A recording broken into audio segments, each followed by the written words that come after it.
Chapter 41, Mob. Half a mile away, a search party returns from the desert. They didn't find Nimby. Instead, they found 5 unmarked graves behind a distant outcropping of rocks.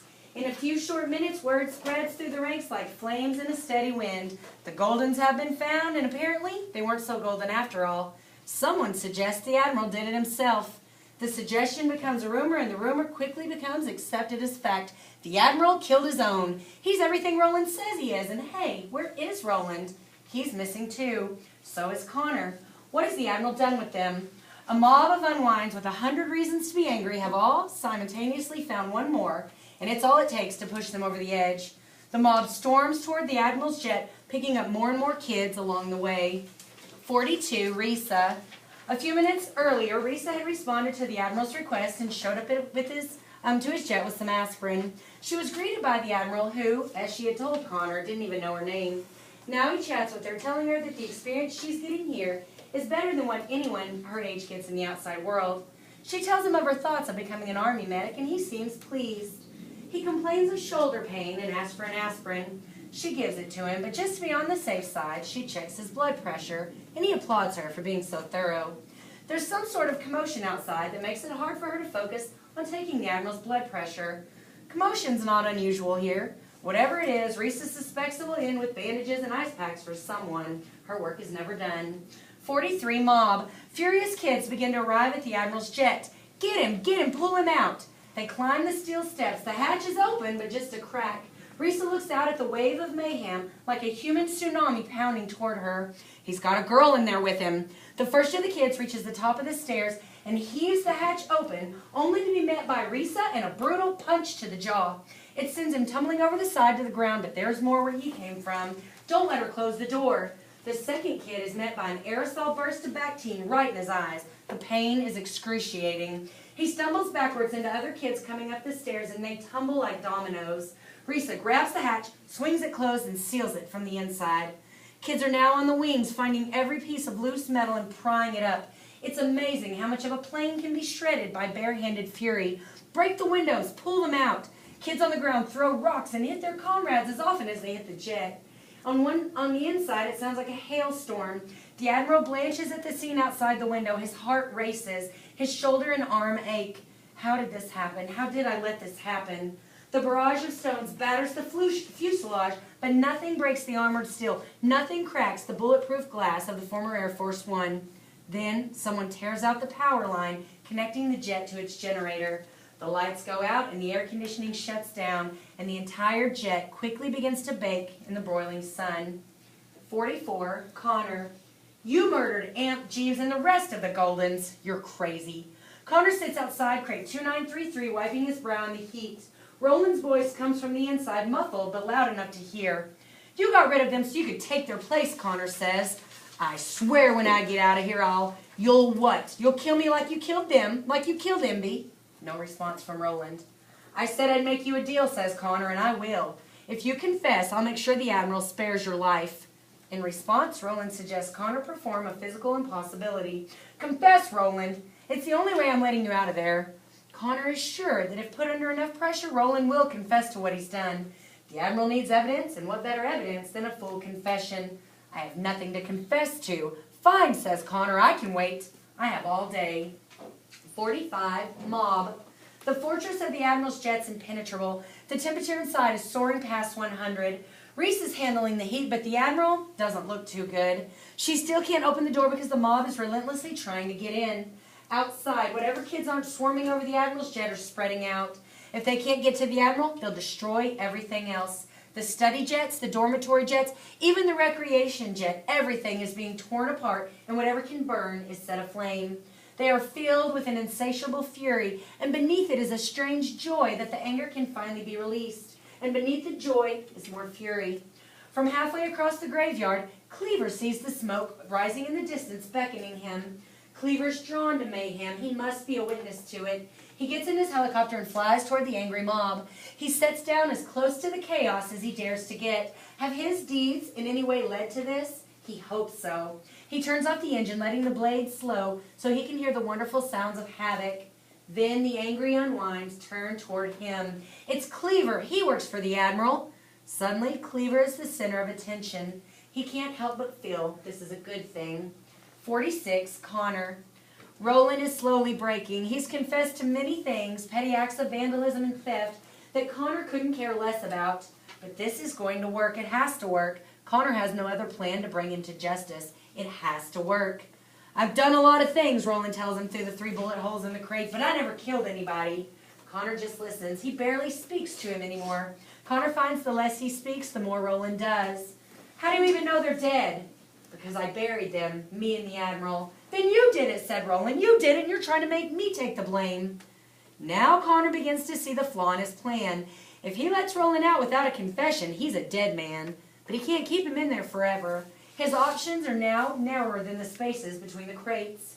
Then a voice calls to them from the outside. Is anyone in there? Connor, Roland, anybody? It's Hayden. Help, screams Roland at the top of his lungs. Help, he's crazy. Come in and get me out. But his screams don't make it out of the hold. Connor gets up and makes his way to the entrance. Hayden looks up at him. He's not his usual cool self, and there's a nasty bruise on his forehead like he was hit with something. Thank God, Connor, you've got to get back there. It's nuts. You've got to stop it. They'll listen to you. What are you talking about? The Admiral killed the Goldens, and then everybody thought he killed you. The Admiral didn't kill anybody. Well, try telling that to them. Them who? Everybody. They're tearing this place apart. Connor sees the far-off smoke, and he quickly takes a glance back in the hold, deciding that, for a moment, Roland can wait. He hops down to the ground and races off with Hayden. Tell me everything, from the beginning. When Connor arrives at the scene, his mind keeps trying to reject what his eyes are telling him. He stares, part of him hoping that the vision will go away. It's like the aftermath of some natural disaster. Broken bits of metal, glass, and wood are everywhere. Pages torn from books flutter past smashed electronics. Bonfires burn, and kids hurl in more wreckage to feed the flames. My God. There's a group of jeering kids near a helicopter, gathering like rugby scrum, kicking something in the center. Then Connor realizes it's not something, it's someone. He races in, pulling the kids apart. The kids who know Connor immediately back off, and the others follow suit. The man on the ground is battered and bloody. It's Cleaver. Connor kneels down and props up his head. It's okay, you're going to be okay. But even as he says it, Connor knows it's not true. He's been beaten to a pulp. Cleaver grimaces, his mouth bloody. Then Connor realizes this isn't a grimace at all. It's a smile. Chaos, man, Cleaver says weakly. Chaos, it's beautiful, beautiful. Connor doesn't know what to say to this. The man's delirious. He has to be. It's okay, Cleaver says. This is an okay way to die. Better than suffocating, right? Connor can only stare at him. What did you say? No one but Connor and the Admiral knew about the suffocations. Connor, the Admiral, and the one who did it. You killed the Goldens? You and Roland? Roland, says Cleaver. In spite of his pain, he actually seems insulted. Roland's not one of us. He doesn't even know. Cleaver catches the look on Connor's face and begins to laugh. Then the laugh becomes a rattle that resolves into a long, slow exhale. The grin never entirely leaves his face. His eyes stay open, but there's nothing in them, just like his victim, Amp. Oh, crap, he's dead, isn't he, says Hayden. They killed him. Holy crap, they killed him. Connor leaves the dead pilot in the dust and storms toward the Admiral's plane. He passes the infirmary along the way. Everything's been torn out of there as well. Risa, where's Risa? There are still kids all over the Admiral's jet. The tires have been slashed, wing flaps lean at jagged angles like broken feathers. The entire jet lists to one side. Stop it, screams Connor. Stop it now. What are you doing? What have you done? He reaches up to the wing, grabs a kid's ankle, and pulls him off onto the ground, but he can't do that with every single one of them. So he grabs a metal pole and smashes it against the wing over and over, the sound ringing out like a church bell, until they turn their attention his way. Look at you, he screams. You've destroyed everything. How could you have done this? You should all be unwound, every single one of you. You should all be unwound. It stops everyone, the kids on the wings, the kids in the bonfires. The shock of hearing such words from one of their own snaps them back to sanity. The shock of hearing his own words and knowing that he meant them frightens Connor almost as much as the scene before him. The rolling staircase leading to the Admiral's jet's fallen on its side. Over here, says Connor. Help me with this. A dozen kids, their fury spent, come running obediently. Together they right the stairs, and Connor climbs up to the hatch. He peers in the window. Connor can't see much. The Admiral's there on the floor, but he's not moving. If the Admiral can't get to the door, they'll never be able to get in. Wait, is there someone in there with him? Suddenly, a lever's thrown on the inside, and the hatch begins to swing open. The heat hits him instantly, a blast furnace of heat. and the face at the door is so red and puffy it takes him a moment to realize who it is. Risa? She coughs and almost collapses into his arms, but manages to keep herself up. "I'm okay," she says. "I'm okay, but the Admiral." Together they go in and kneel beside him. He's breathing, but it's shallow and strained. "It's the heat," says Connor, and orders the kids lingering at the door to swing open every hatch. "It's not just the heat," says Risa. "Look at his lips.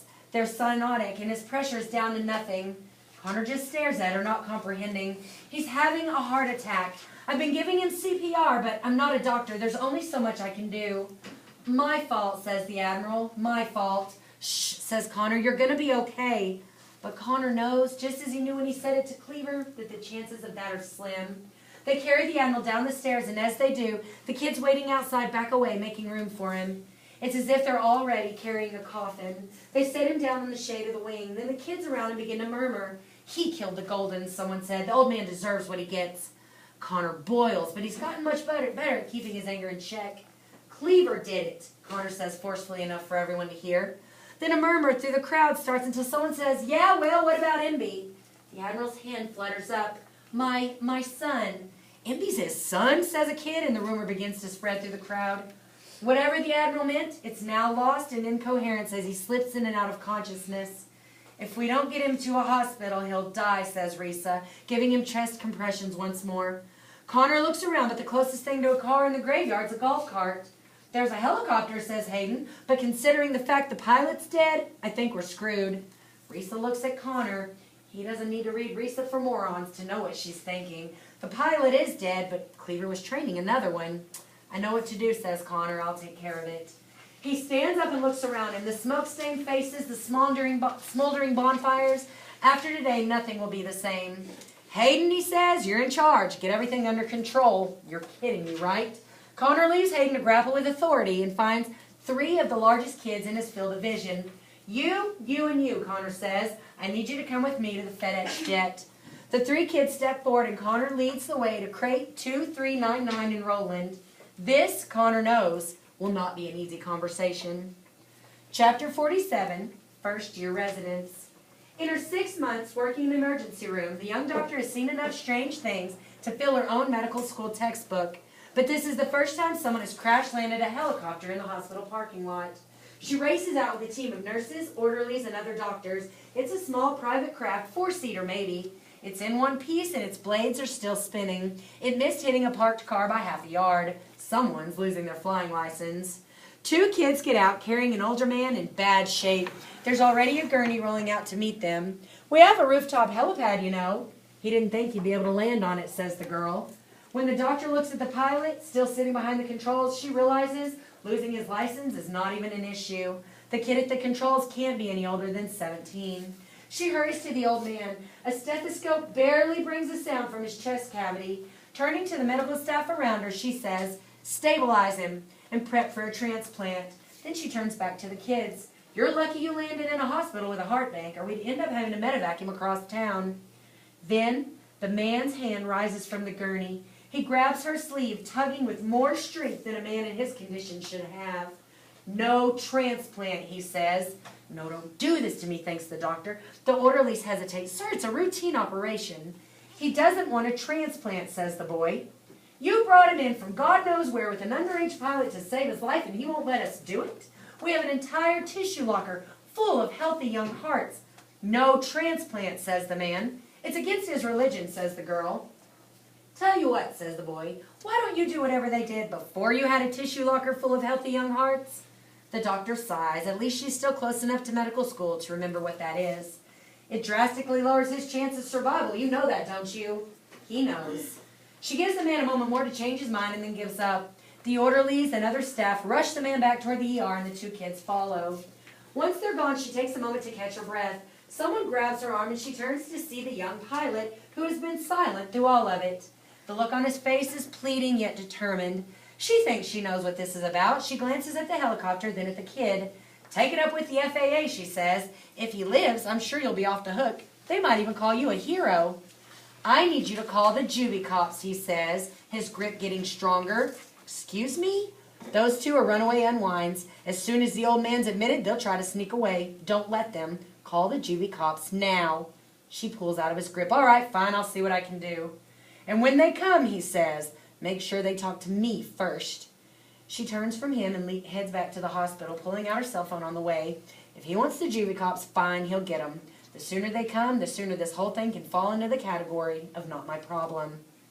Chapter 48, Risa. Juvie cops always look the same. They look tired, they look angry, they look a lot like the unwinds they capture. The cop who now guards Risa and Connor is no exception. He sits blocking the door to the doctor's office. They're being held in with 2 more guards on the other side of the door, just in case. He's content to stay silent while another cop questions Roland in an adjacent room. Risa doesn't even want to guess at the topics of conversation in there. The man we brought in, Risa says. How is he? Don't know, says the cop. You know hospitals, they only tell those things to next of kin, and I guess that's not you. Risa won't dignify that with a response. She hates this juvie cop instinctively just because of who he is and what he represents. Nice socks, Connor says. The cop doesn't even glance down at his socks. No show of weakness here. Nice ears, he says to Connor. Mind if I try them on sometime? The way Risa sees it, there are 2 types of people who become juvie cops. Type 1, bullies who want to spend their lives reliving their glory days of high school bullying. And Type 2, the former victims of Type 1s who see every unwind as the kid who tormented them all those years ago. Type 2s are endlessly shoveling vengeance into a pit that will never be full. Amazing that the bullies and victims can now work together to bring misery to others. How does it feel to do what you do, she asked him, sending kids to a place that ends their lives? Obviously, he's heard this all before. How does it feel to live a life no one feels is worth living? It's a harsh blow designed to shut her up, and it works. I feel her life's worth living, says Connor, and he takes her hand. Anyone feel that way about you? It gets to the man, although he tries not to show it. You both had more than 15 years to prove yourselves, and you didn't. Don't blame the world for your own lousy choices. Risa can sense Connor's rage, and she squeezes his hand until she hears him take a deep breath and release it, keeping his anger under control. Doesn't it ever occur to you, unwinds, you might be better off, happier even in a divided state? Is that how you rationalize it, says Risa, making yourself believe we'll be happier? Hey, if that's the case, says Connor, maybe everyone should get unwound. Why don't you go first? The cop glares at Connor and then takes a quick glance down at his socks. Connor snickers. Risa closes her eyes for a moment, trying to see some ray of light in this situation, but she can't. She had known getting caught was a possibility when they came here. She knew that being out in the world was a risk. What surprised her was how quickly the juvie cops had descended on them. Even with their unorthodox entrance, they should have had enough time to slip away in the confusion. Whether the Admiral lives or dies, it won't change things for her and Connor now. They are going to be unwound. All her hopes of a future have been torn away from her again, and having those hopes, even briefly, makes this far more painful than not having had them at all. Chapter 49, Roland. The juvie cop questioning Roland has eyes that don't exactly match and a sour smell like his deodorant soap hadn't quite worked.